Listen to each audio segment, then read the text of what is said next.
Desmond Tutu said, "Hope is being able to see that there is light despite all of the darkness." You don't get out of bed in the morning without hope. We have hope in many things. Hope in God, hope in family, hope our efforts will bear fruit, hope we'll find that perfect someone, hope we'll overcome a sickness, hope that life holds beauty, hope the toilet won't back up, hope our kids will live well, hope we get the job, hope we get pregnant, hope we don't get pregnant, hope we'll lose 10 pounds. Heck, hope is the reason we keep on keeping on. But what happens when you hit those patches, the dissolving of a relationship, the terminal diagnosis, the loss of a job, severe bullying, despair and overwhelming self-criticism for another failure? Those moments when hope gets up and walks out of the room. A few years ago, a friend separated from her husband. She moved to a new town and she started doing emotional work and building a new community around her. But her hope ebbed and flowed. "What can I do for you?" I asked. "I just need hope," she said. And sometimes that's hard to come by. So this episode is for her and for all the people who have moments where that light of hope isn't visible in the storm you are currently in. And that, at some point or another, is all of us. Stories are our lives in language. Welcome to the Love Your Story podcast. I'm Lori Lee, and I'm excited for our future together of telling stories, evaluating our own stories, and lifting ourselves and others to greater places because of our control over our stories. This podcast is about empowerment and giving you, the listener, ideas to work with in making your stories work for you. Story power serves you best when you know how to use it.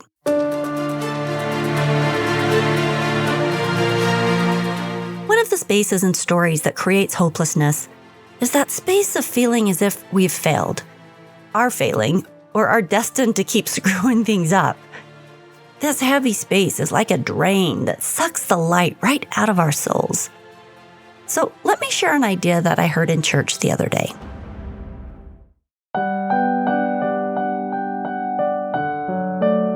When a parent pays for a child to take piano lessons so that they can learn a new skill, develop a talent, understand music, they do not expect the child's going to sit down and instantly be a concert pianist. They hope that the child will sit and practice day after day before even a beginner song can be played. They know that. They don't expect the child or want the child to pay them back for the lessons, but what they do want is that the child will take the opportunity given to them and learn something new. They hope the child will respond to the gift and keep practicing year after year until the skill is acquired. So it is with our Heavenly Father, Heavenly Mother, with God, whatever you call it. We have been given opportunities in our lives to learn many, many things. We often learn these things through trial and error. God doesn't expect us to be expert at them out of the gate. We will practice love. We will practice disciplining our minds and bodies. We will practice patience. We will practice overcoming judgment. We will practice sharing and playing nice. We will practice loving ourselves. We will practice healthy boundaries. We will practice living big. We will practice communicating well. Every day, we will have opportunities to practice with every interaction and experience before us. We always get to keep trying, and we are all practicing different songs. It's important to remember that there's never a fall or a fail, a wrong note, where we should stay down, where we should quit.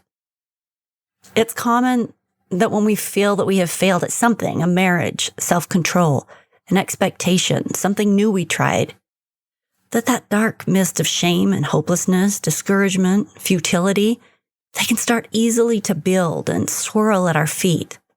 This is also a common human experience. Now, my belief is that it's the adversary looking for every crack in our armor in an attempt to drain us of hope and increase the darkness that we live in. Now, whether or not you believe in an adversary, a force of darkness that competes with the light that we want and seek, it is the human experience to feel both darkness and light, and to choose which we will each gravitate toward.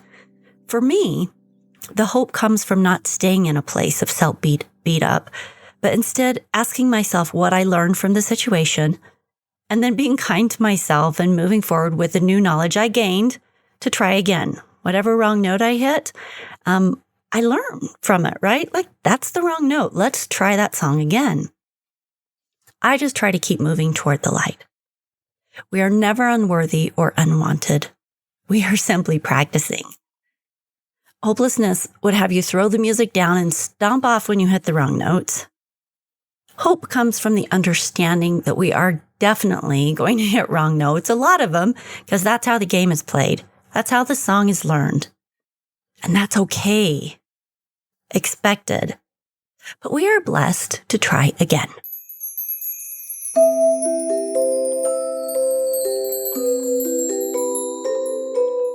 If you have children, you will remember when they were learning how to walk or to ride a bike, when they were toilet training, when they fail, F-E-L-L, or F-A-I-L-E-D, when they didn't get it right, you never once thought, oh, well, that child has fallen. He or she is now unworthy to continue to try.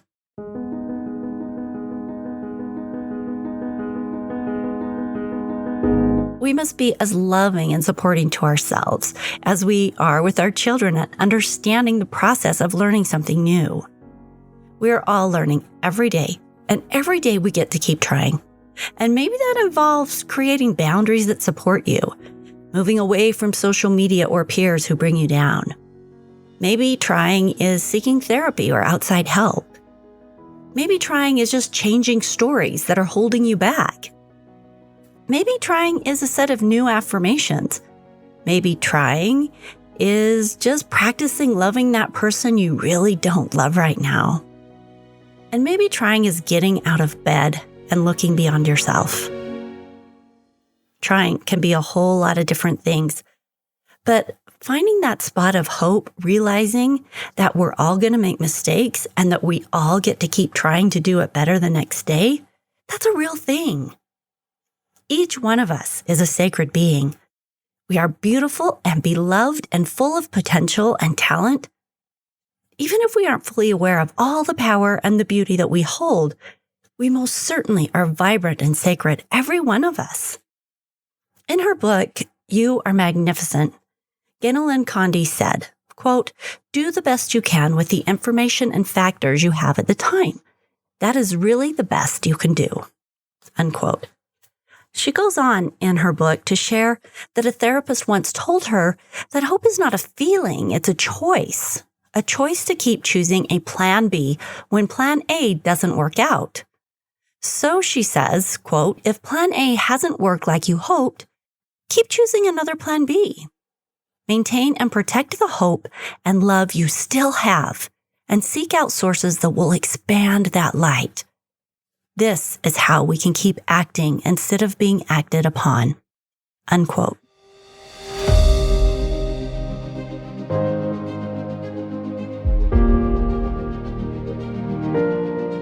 Three final ideas I want to share with you that give me hope. The first one, in the Old Testament, when Moses was leading the children of Israel out of 400 years of slavery in Egypt, he finds himself in the desert with hordes of people who need food and water. I imagine this would have felt like a pretty hopeless situation because they just took off and cruised out of Egypt with, they were on the run. They were trying to get out of there fast because Pharaoh had, at the last moment, said, okay, you guys can leave if you're out of here quickly. And so they just picked up and tore off. So they needed sustenance and they didn't really have it. But with the prayers of Moses, the Lord gave them manna, or a bread-like substance that they would find on the ground each morning. Every day they would wake and be able to collect just what they needed to survive for that day. I have a saying on my wall to remind me that God has my back and that His love is distilled upon me every day, no matter the circumstance. And it says, quote, "The Lord's love distills upon us as manna. Manna comes daily," unquote. Every day that I wake up and stare out the window into the world and face whatever I'm facing, hope tells me that there will be manna out there. I will find what I need to do, what I have to do and to learn and what I need to learn and that I'm exactly where I'm supposed to be right now, even if I can't see that manna at the moment, even if I'm in the middle of a storm. The fact that God will distill upon me daily little pieces of his love and that I believe that is huge. But at the foundation of this, there's a healing power of the atonement of Christ. He forgives us over and over and over, not as a burden, but as a joyful grace. He forgives us frequently and freely, and he never tires of our efforts to learn and grow because he's paid for these piano lessons. He's paid for these piano lessons, and he wants us to practice. He wants us to take every opportunity to understand and learn these songs and learn ourselves and do better. Knowing this, even when I don't completely understand how the process of cleansing works through the atonement, but simply that I can keep trying and that he'll keep doing his part, this creates hope for me. I don't overcomplicate it. I just keep trying. Faith, trust, and hope are certainly very tight bedfellows. The second is what I call the experimental mindset. What is an experience? It's an experiment. When you try something new, you are doing an experiment. And with that experiment, you get an experience. And sometimes, most of the time when we are trying something we have never done before, we suck at it. It's supposed to be that way, though. Try something you've never done. Some parts will work, some parts will need to be tweaked. And then you simply try again. You come up with a new theory and you take in the new information you have and you start over. When you think about it this way, it's less daunting to try things for the first time when you don't have a standard of perfection for yourself that you have to get it right every time you try, that it has to be a perfect outcome. That's that fear of failure that pops up and stops us from even trying things because we're afraid we're not going to get it right. But if you use this experimental mindset and you realize that anytime you are getting outside your comfort zone and doing something new that you haven't done before, and this is really often for any of us that are stretching, right? That it's not going to go perfectly. You're doing something you've never done before and you're going to suck at it. And that's totally okay. That's how you get the information you need to figure out how not to suck at it. So a first project, a first client, a first date, experience tells you if you want to do it again and how to do it better the next time. Each step is a new experiment, a new experience, a new chance to get it right, even if it goes wrong. It was just an experiment. John Lee Dumas, he's a successful podcaster, one I learned a lot from when I was starting. He's a businessman and an entrepreneur, and he said, quote, "I make mistakes daily. Some big, some small. I make mistakes because I'm a doer. I've become a recognized authority because I'm a doer, not because I don't make mistakes." Unquote. And the third one is people. One of the things that has repeatedly stood out to me in my interviews on this podcast over the last 2 years is that when people are in their darkest spaces, sometimes the thing they learn is how much other people around them care and are willing to reach out and help and extend love. Sometimes the hard spaces require that we ask for help or to be vulnerable, and then unexpectedly, people step up. So many of the interviews that I've conducted have had sections where, as I spoke with these people, it turns out that their big takeaway is that we're not alone on our experimental journey. If you feel alone, reach out. There really are people to catch you. And most of the time, a lot of the time, there are people you can't even see that are there. Let me share a story from Oprah in her book, What I Know for Sure. She shares a story from her life. She said, "In times of crisis, I've always marveled at the way people reach out with words of encouragement. I've had moments of real devastation in my life. We all have. But I've been sustained by the grace and love of friends who have asked, is there anything I can do to help? Not knowing that they already have just by asking. people I've known well and others I've never met have, in such moments, built me a bridge of support.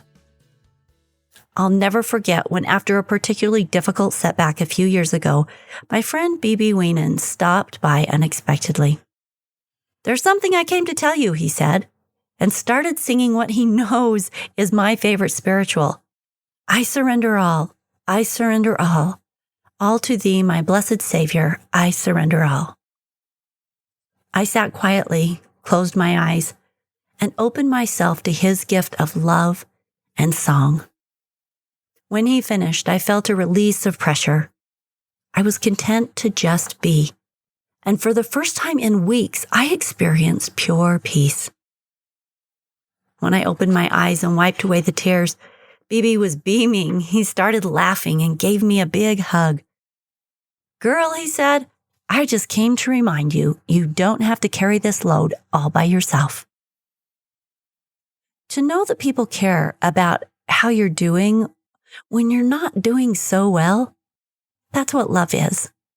I feel blessed to know this for sure. Unquote. Hopelessness seems to be the plague of our day. As suicide rates soar, depression and anxiety become the norm, and drug addiction increases, we see manifest amongst us all the results of the hopelessness in the most severe ways. It becomes a space of darkness that takes over the minds and the hearts of our societies. It might ebb and flow, but when it's in the flow, we desperately need a light, something, a candle, a flickering flame before us that we can see far enough ahead to keep moving forward instead of giving up. Can I encourage you, if you are not in that dark space, to be the light for someone else this week? And if you are in that dark space, to remember that life is just an experiment, a time to practice our songs and hit wrong notes, and that they're just a part of learning. Reach out if you need help, because often the disconnectedness of our digital age is part of the problem. Keep trying because you are sacred, you are needed, and everything you're going through is preparing you to be who you need to be and to do what you need to do. You are the hero of your story, fighting the dragon for the pot of gold you cannot see on the other side of the fight. Thank you for being here today on the Love Your Story podcast. Join us every week for an inspiring or empowering topic or interview, stories, and how to create your best life story on purpose. Would love it if you'd leave me a review, and we have wonderful episodes planned for 2019, so stay with us. We've got some good stuff. The website is always available. We've got the Love Your Story t-shirts you can buy. We've got a lot of great story tools. The 21 Life Connection Challenges you can sign up for. We've got the 5 steps to reframing your story. Lots of things to creating your best life story on purpose. LoveYourStoryPodcast.com. We'll see you next week.